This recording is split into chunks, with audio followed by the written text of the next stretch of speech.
بحرین کی عوام نے فروری 2014 کو آل خلیفہ کے خلاف شروع ہونے والے انقلاب کی یاد میں ریلیاں منعقد کیں۔ بحرینی عوام کی مزاحمت اور قربانیوں کو خراج تحسین پیش کرنے کے لیے منامہ اور مقشہ سمیت ملک بھر میں ریلیوں کا انعقاد کیا گیا۔ ریلیوں میں غاصب صہیونی ریاست اسرائیل کے وزیر اعظم نفتالی بینٹ کے 2 روزہ دورہ بحرین کے خلاف احتجاج بھی کیا گیا۔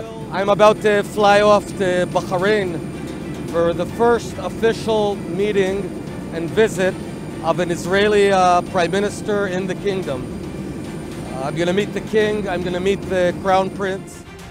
یاد رہے کہ 14 فروری 2011 کو بحرین میں آل خلیفہ کی بادشاہت سے عوام کو نجات دینے کے لیے مزاحمت کا آغاز ہوا، جو ملک گیر تحریک کی صورت اختیار کر گیا، لیکن آل خلیفہ نے اس تحریک کو قوت سے کچلنے کی بھرپور کوشش کی۔ انقلاب کے بانی بزرگ عالم دین شیخ عیسیٰ قاسم کو قید کیا گیا اور ان کے بعد کئی دیگر قائدین کو بھی قید کر لیا گیا، لیکن عوام کے دلوں میں انقلاب کی امنگ اب بھی باقی ہے۔